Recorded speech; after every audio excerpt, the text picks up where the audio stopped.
Entrons dans le vif du sujet.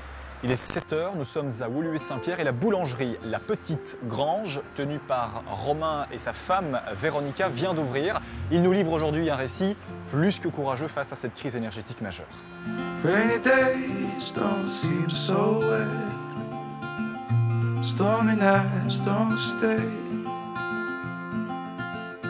From the moment that we met, you were worth the wait. Ça fait combien de temps, Romain, que vous êtes ouvert ici Depuis le 3 janvier, exactement, pour l'épiphanie. On a ouvert pour la Galette des Rois avec ma femme. Donc voilà. Et l'expérience de la boulangerie, c'est pas nouveau pour vous parce que je pense que votre père était boulanger, c'est ça? Donc mon papa a une boulangerie depuis 45-46 ans du côté de Braine-l'Alleud. J'ai été gérant là pendant plus ou moins une petite dizaine d'années. Donc déjà assez jeune. Je suis né, comme on va dire, dans le pétrin. Donc voilà, je connais ça parfaitement. D'accord, c'est un métier qui vous anime, que vous aimez transmettre aussi. Hein. Tout à fait, on peut le voir ici, vous êtes une grande équipe. Ouais. Bon, aujourd'hui, effectivement, il y a cette crise énergétique qui est là. Vous avez ouvert le 3 janvier, la crise commençait tout doucement à pointer le bout de son nez, du moins on sortait du Covid, on était en Covid.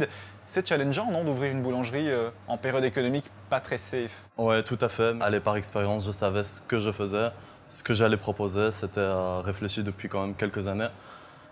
J'ai la chance d'avoir une femme extraordinaire qui m'a permis aussi d'ouvrir la boulangerie. Sans elle, j'aurais pas pu faire ça. Donc voilà, c'était très dur, mais rien à voir avec ce qui est en train de se passer actuellement avec la crise énergétique. Ici, concrètement, Romain, qu'est-ce qui coûte le plus cher dans l'usage, dans le fonctionnement de cette boulangerie? C'est quoi? C'est le coût des matières premières? Aujourd'hui, est-ce que c'est l'électricité? Ça se passe comment? Alors, fatalement, contrairement aux autres boulangeries traditionnelles belges, on travaille avec des farines de qualité, des produits de qualité. Donc, fatalement, les factures donc de matières premières vont être beaucoup plus élevées. Donc, on va proposer des prix déjà un peu plus élevés. Donc, notre marge pour nous va être, on va dire, plus réduite pour ne pas choquer les clients. Mais grâce à la qualité, on va pouvoir permettre de vendre plus et se rattraper à ce niveau-là. Mais là, actuellement, ce qui va être le plus compliqué, c'est la facture de gaz et d'électricité. Donc, je vais donner une fourchette. Quand on a commencé, les anciens tournaient autour de 700 € par mois. Oui, par mois. Comme c'était déjà, on va dire, le début de la crise, on a décidé de mettre le plafond de ce qu'on pouvait mettre. On est passé à 1 900 € et c'était pas assez. C'était pas assez par rapport à ce qu'on consommait. Donc, on a été rectifié, je pense, à 2300 ou 2500 €. Et là, actuellement, on tourne aux alentours de 5000 €. 5 000 € par mois. Ok, donc on passe de 700 à 5 000, c'est énorme. Comment est-ce que vous faites, vous, pour répercuter ici aujourd'hui le prix? Il y a beaucoup de boulangers, on le voit, hein, qui malheureusement ferment boutique. Ça se passe comment pour vous, Romain? Alors c'est très compliqué, on ne sait pas de quoi demain est fait. On a seulement augmenté les prix il y a 3 jours. C'est assez compliqué pour nous parce qu'on sait que ça reste un pain, même si c'est un pain de qualité. Avec des méthodes plus spécifiques, donc pousse lente au levain naturel, 24 heures de pousse, etc. Ça reste très compliqué de proposer des produits si chers. Donc c'est un peu qui tout double, c'est un cercle vicieux du sens où si on n'augmente pas, on est mort. Ça c'est sûr et certain. Mais si on augmente, je pense qu'on est mort aussi parce que la moitié de la clientèle va se rediriger vers les grandes surfaces. Parce que ils n'ont pas le choix non plus. Sur les viennoiseries, on a augmenté de 20 cents par exemple, ce qui clairement ne suffit pas. Mais voilà, comme on ne sait pas de quoi l'avenir est fait, on a augmenté de 20 cents. On verra par la suite. Sur un pain, on est passé de 20 à 30 cents. Ça dépend des pains. Pour les baguettes aussi, de 20 centimes. Donc voilà, c'est pas une grosse augmentation. Ça pourra peut-être permettre qu'on reste ouvert. Ouais. Et ça, c'est bénéfique pour nous. On ne veut surtout pas fermer, étant donné qu'on a ouvert il y a peu. Et qu'on travaille quand même bien. Donc, mais dit qui bien travailler demande beaucoup plus d'allumer ses fours, etc. Donc plus de consommation. Ça fait quelques jours donc, que vous venez d'augmenter ces prix. Quels sont les premiers retours de vos clients? Pas mal de gens comprennent. Cependant, tout le monde ne comprenne pas. Et voilà, des fois, il y a quelques quiproquos, quelques... D'accord. Mais est-ce que vous ressentez de la part de vos clients une certaine solidarité? Parce que je vous montrerai dans quelques instants un micro-trottoir. On est parti dans les rues de Nivelles et on a demandé un petit peu aux Belges s'ils étaient prêts demain à payer leur pain 15 €. Est-ce qu'aujourd'hui vous sentez qu'il y a une sorte de solidarité de manière générale de la part des Belges? Alors on le ressent. On le ressent, c'est sûr et certain. Sur les réseaux sociaux, on en parle. Il y en a beaucoup qui nous disent c'est normal, etc. Maintenant, on ressent aussi une petite baisse de clientèle. Donc, comme je disais, si on augmente, il y aura moins de clients et au final, on sera tout juste. Les matières premières ont vraiment augmenté de 30, 40, 50% pour certaines des matières premières. Et c'est pas le pire, il y a eu l'indexation des salaires. Et donc, on est vraiment touché dans tous les secteurs. Donc, matières premières, les salaires et malheureusement la crise énergétique, donc le gaz et l'électricité. Donc, c'est vraiment ça qui nous fout dedans. Et comme je vous dis, on ne peut pas augmenter le prix à 15, 16 euros. Et pourtant, on devrait mettre ces prix-là pour recommencer à gagner notre vie.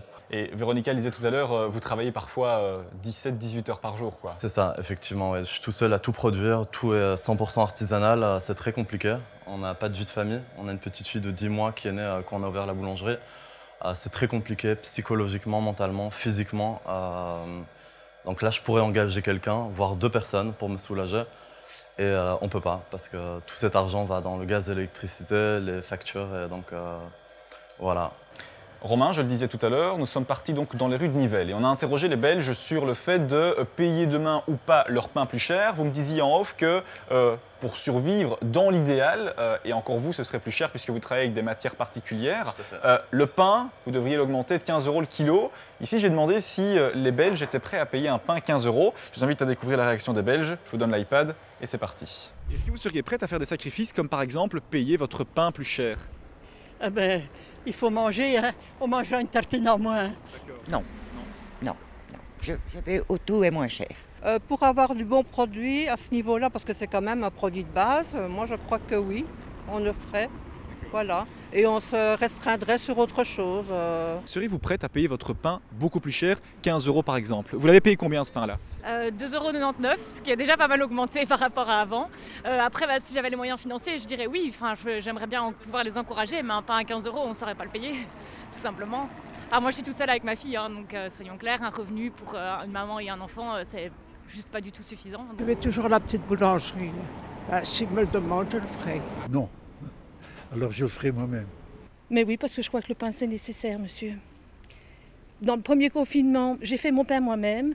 J'ai eu ma facture d'électricité qui a éclaté. Donc, fini le pain soi-même. Pourtant, ça revient moins cher.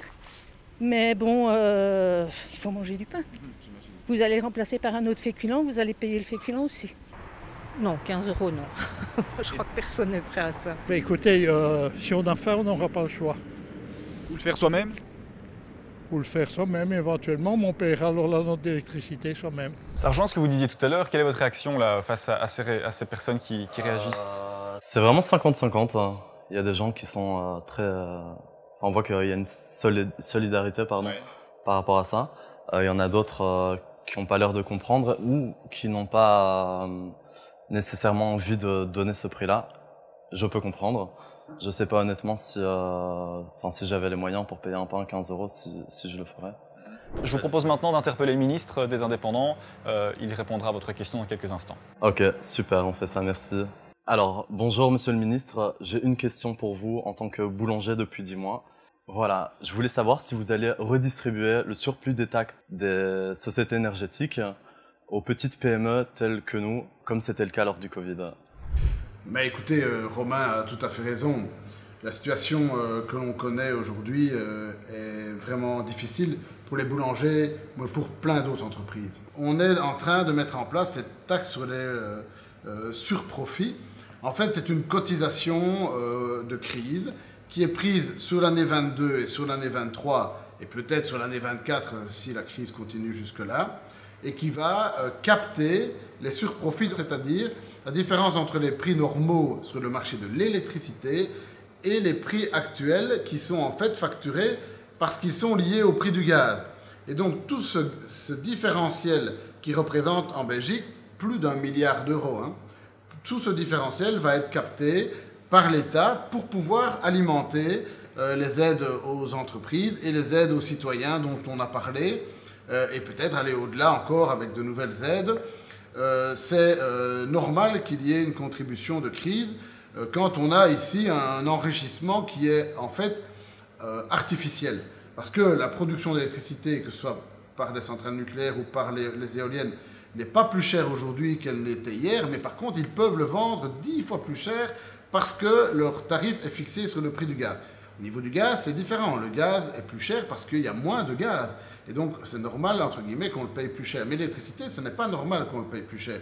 Et donc, on va capter ce plus d'1 milliard d'euros et le ristourner aux citoyens et aux entreprises. C'est l'objet des discussions qu'on a pour le moment et on y souscrit tout à fait. Véronica, on est dans la partie magasin. Romain, lui, c'est plutôt la partie à l'arrière. C'est vous aussi qui gérez tout l'aspect plus papier, les factures, la comptabilité. Alors ici, il n'y a pas de secret, vous louez le bâtiment. Véronica, par mois, vous devez sortir combien, sans indiscrétion? Donc, en termes de loyer, en termes de facture, chaque mois, vous devez pouvoir sortir combien? Avec le salaire? Ouais. Franchement, je dirais plus de 30 000 euros. Plus de 30 000 euros chaque mois qui doit sortir. Chaque mois, plus de 30 000 euros. Et en fait, voilà, vous voyez, on est ouvert depuis 40 minutes, on a eu peut-être 4 clients. Donc on sent aussi la crise de ce niveau-là. Mais ça fait mal au cœur de se dire que pendant les 3-4 premières heures d'ouverture de notre magasin, tout l'argent qu'on gagne, ça va que pour gaz et électricité. Parce qu'on a calculé, on a 300 € plus ou moins par jour de gaz et électricité. Travailler pour payer sa facture d'énergie? Il est temps pour moi d'interroger le ministre des classes moyennes et des indépendants sur les aides prévues par le gouvernement fédéral.